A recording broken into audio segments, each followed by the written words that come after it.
Hey fellow Trek Chatters, I'm Pit Trekkie, and welcome to another episode of Pittsburgh's Trek Chat. Well, before I start today's episode, I just want to wish everybody a happy Star Trek Day. Today is Monday, September 8th. It's the 59th anniversary of the airing of the original series premiere, The Man Trap. So I just wanted to throw that in there and wish everybody in the fandom, fellow Trekkies, a happy Star Trek Day. So for today's episode, it's not going to be very big. It's going to just kind of focus on something that's really been bothering me lately. And I've got some evidence to show you that this kind of behavior is actually going on. So Star Trek has always been very important to its fans. It was 59 years ago, it is today. Obviously, we've had a big shift in fandom over the last 59 years. You know, a lot of the older fans are starting to get older and starting to pass away. We had people that were like from my generation, which I consider third generation Trekkie, because the original series fans, the first generation was when the first show first aired. I consider the second generation Trekkies when the show went into syndication and the first 4 movies came out. So I'm a third generation Trekkie, and I've been through a lot. I was there for all of Star Trek's golden era from 1987 to 2005. And then you've had fourth generation Trekkies who basically came in my mind, with the Kelvin movies.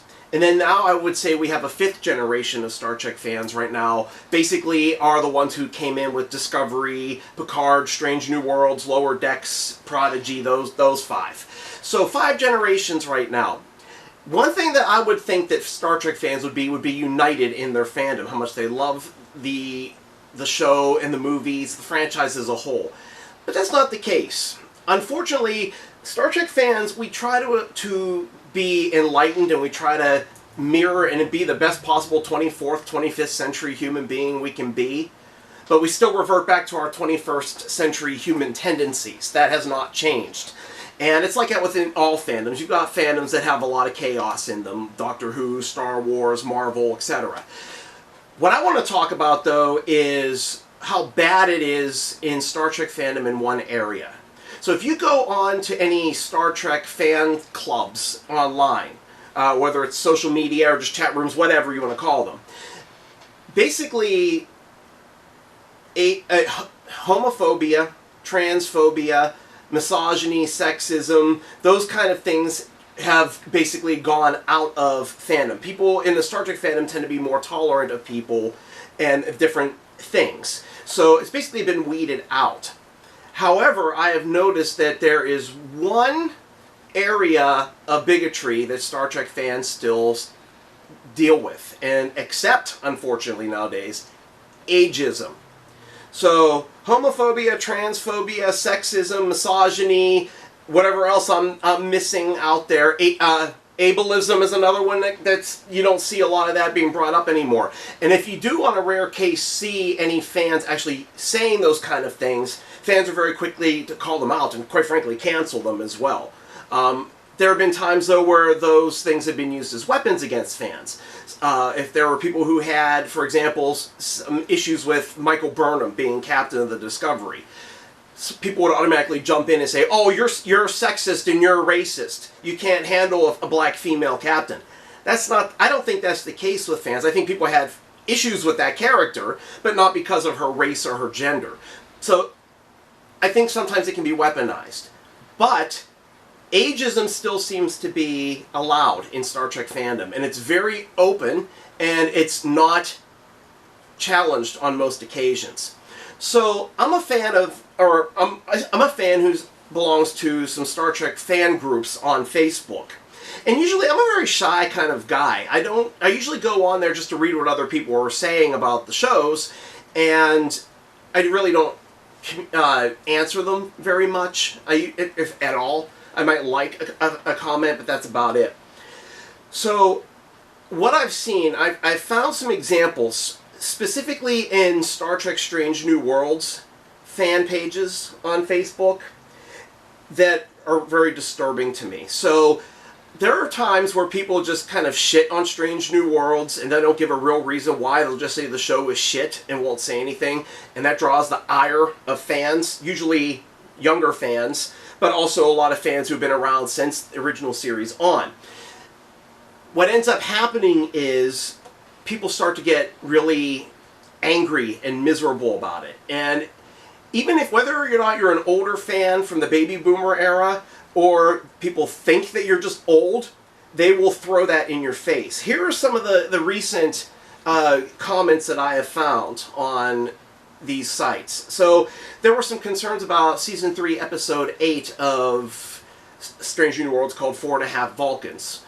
So basically, the Pike and crew were given a serum, and they were not only turned to look Vulcan, but it changed their hairstyles, and basically said that logic is bred into them. And it's not like something that the Vulcans don't have the emotions.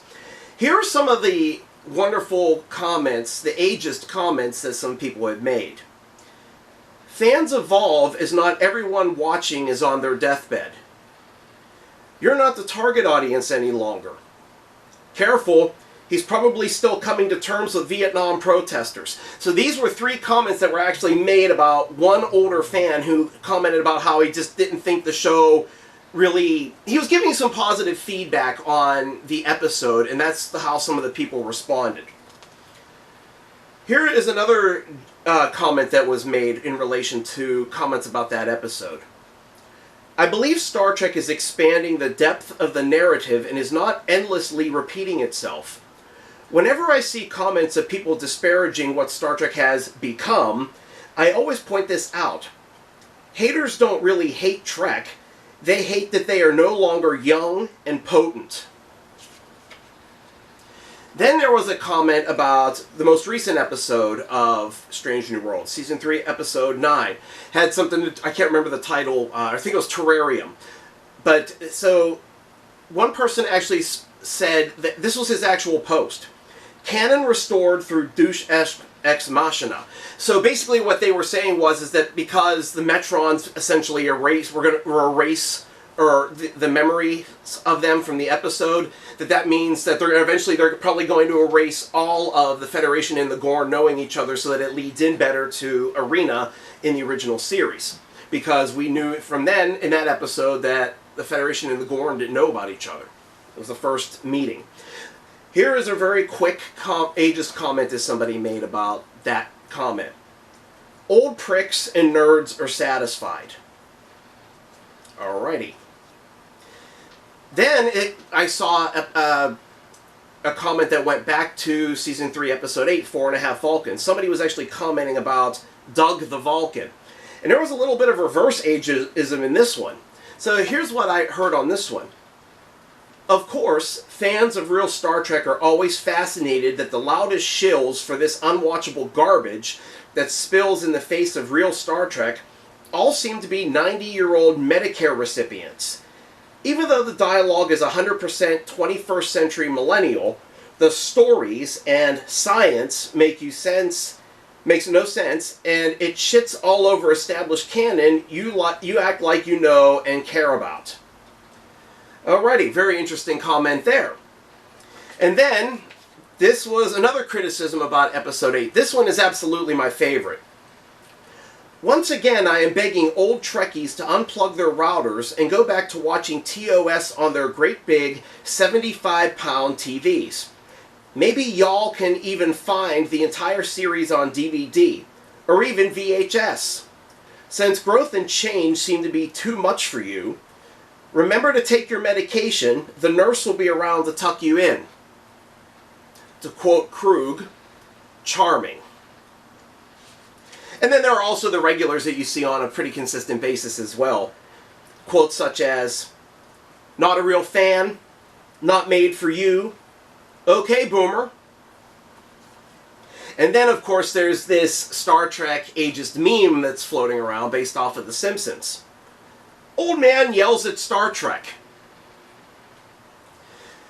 It really amazes me the level of how low the fandom has really gotten. Again, considering that we're supposed to be that enlightened in our fandom because we embrace Gene Roddenberry's philosophy of a better future and where humans come together, it still hasn't happened.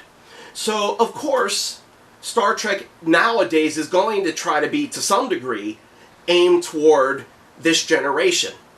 And from what I've been hearing online, a lot of the writers for Strange New Worlds have come from CW, teeny kind of shows, things like that, and really aren't major science fiction writers. I don't know if that's true or not, but that's just what I'm reading online.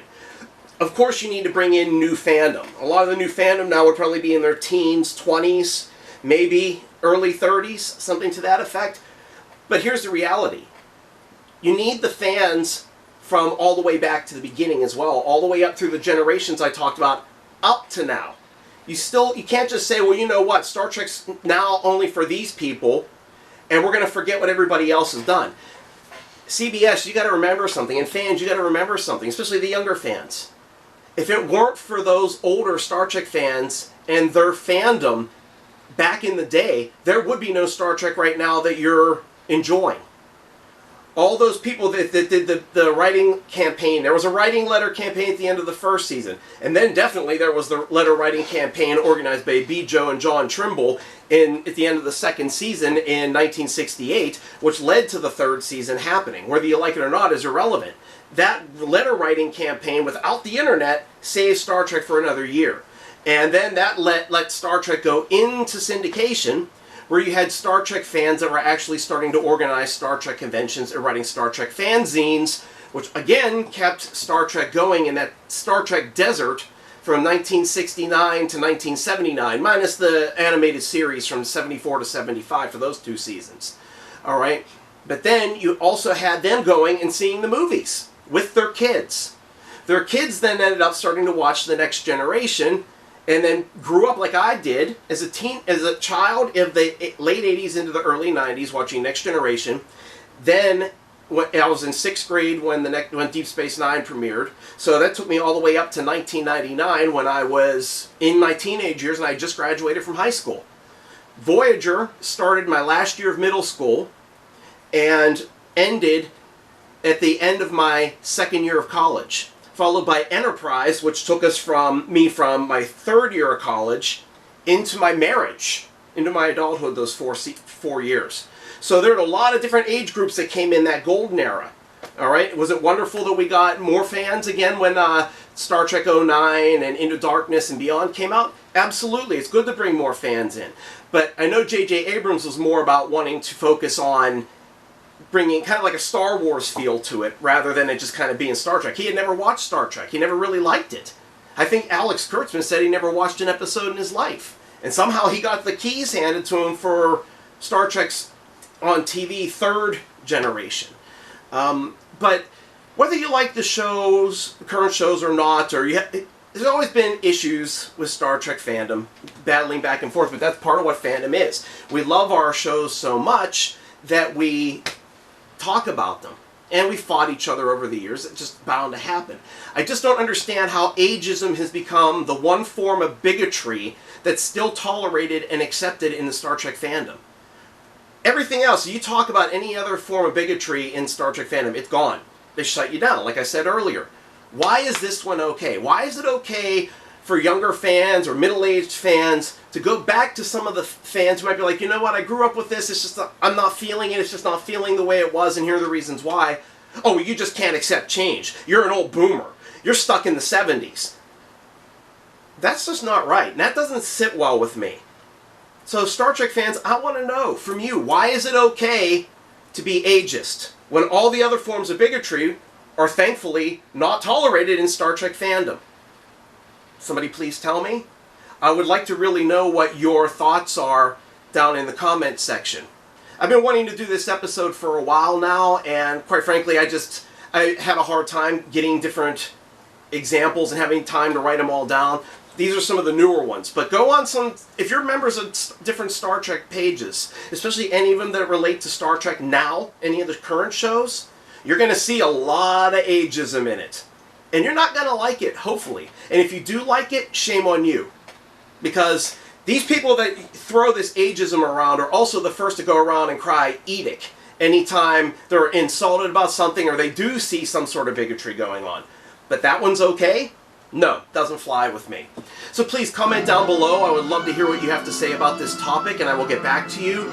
You can follow the show here on YouTube. Just go to youtube.com, type in Pittsburgh's Trek Chat, in the search engine. It'll take you directly to my channel. You can follow the show on Facebook, facebook.com/Pittsburgh's Trek Chat. You can also follow the show on X at PGH Trek Chat. Looking forward to the next episode. Until then, may yins live long and prosper.